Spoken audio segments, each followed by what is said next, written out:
क्या आपने कभी सोचा है कि एक दिन भारत का अपना स्पेस स्टेशन होगा? एक ऐसा स्टेशन जहां भारतीय वैज्ञानिक, भारतीय एस्ट्रोनॉट्स और भारतीय तिरंगा सीधे अंतरिक्ष में लहराएंगे। सुनने में ये साइंस फिक्शन जैसा लगता है, लेकिन अब ये सपना हकीकत बनने जा रहा है। अंतरिक्ष की दौड़ यानी स्पेस रेस ये शुरू हुई थी 1957 में, जब सोवियत यूनियन ने दुनिया का पहला सैटेलाइट लॉन्च किया। इस छोटे से गोल सैटेलाइट ने अमेरिका को पूरी तरह हिला दिया और तभी से शुरू हुई दो महाशक्तियों के बीच एक जबरदस्त रेस। 1961 सोवियत यूनियन ने दुनिया के पहले इंसान यूरी गागरिन को अंतरिक्ष में भेज दिया।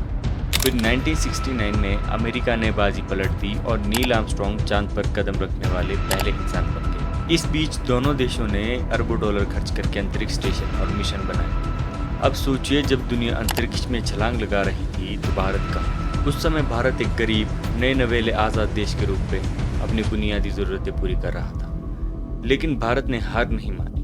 1962 में Indian national committee for space research बनी, जिसको बाद में इसरो कहा गया। 1969 को इसरो का आधिकारिक जन्म हुआ। अब आते एक मज़ेदार किस्से पर। पहले भारतीय रॉकेट के पुर्जे साइकिल और बैलगाड़ी से लॉन्च तक ले जाए जाते थे। लॉन्चिंग चर्च से की जाती थी, यानी शुरुआत बेहद मामूली थी, लेकिन सपना बहुत बड़ा था।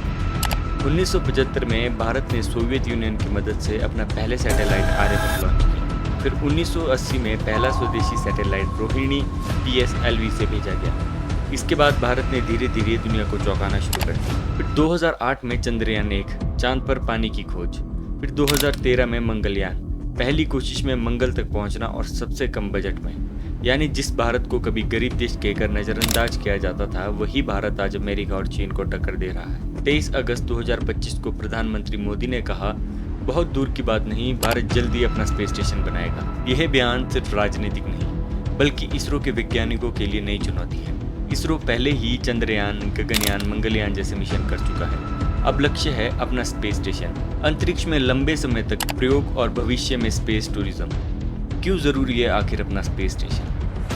ISS इंटरनेशनल स्पेस स्टेशन 2030 तक रिटायर हो जाएगा। चीन का टियांगोंग स्टेशन पहले से ही सक्रिय है। भारत अगर अब भी कदम नहीं बढ़ाएगा तो भविष्य की स्पेस इकोनॉमी से पीछे रह जाएगा। भारतीय वैज्ञानिक मेडिकल टेक्नोलॉजी और एरोस्पेस रिसर्च करेंगे। लंबे समय तक स्पेस में रहने की तैयारी होगी। भारत स्पेस पावर के रूप में उभरेगा। यानी ये सिर्फ सपना नहीं, बल्कि भारत की आने वाली पीढ़ियों का भविष्य है। इसमें भी कुछ चुनौतियां हैं। स्पेस स्टेशन बनाना कोई आसान काम नहीं। इसमें लगभग 10 से 20 बिलियन डॉलर यानी कि 80,000 से 1,60,000 करोड़ रुपए लग जाएंगे। और इसमें कुछ तकनीकें यूज़ करनी पड़ेगी, जैसे कि long duration spacecraft, module, space route या डॉकिंग टेक्नोलॉजी जैसी। लेकिन याद रखिए, इसरो हमेशा कम लागत बड़ी उपलब्धि के लिए जाना जाता है। मंगलयान मिशन सिर्फ 450 करोड़ रुपए में हुआ था, जबकि हॉलीवुड की फिल्म ग्रेविटी का बजट भी इससे ज़्यादा था। भारत का स्पेस स्टेशन 2035 तक तैयार हो सकता है। इसमें होंगे लिविंग क्वार्टर्स, वैज्ञानिक लैब्स और शायद आने वाले समय में स्पेस टूरिज्म की सुविधा। अगर भारत इसमें सफल हो गया तो अगला कदम होगा चांद पर बेस, मंगल पर मिशन और स्पेस माइनिंग। सोचिए, जिस देश को कभी टेक्नोलॉजी में पिछड़ा समझा जाता था, वही देश आने वाले कल में अंतरिक्ष में दुनिया को लीड कर सकता है। दोस्तों, ये सिर्फ एक स्पेस प्रोजेक्ट नहीं, बल्कि एक भारत की नई उड़ान है। ये सपना है 135 करोड़ भारतीयों का, और जब तिरंगा भारत के अपने स्पेस स्टेशन पर लहराएगा तो शायद वह दिन भारत के इतिहास का सबसे सुनहरा दिन होगा। अब आपको क्या लगता है कि भारत का स्पेस स्टेशन कब तक बनेगा, और आप वहां से सबसे पहले कौन कौन सा प्रयोग देखना चाहेंगे? हमें कमेंट में ज़रूर बताएं।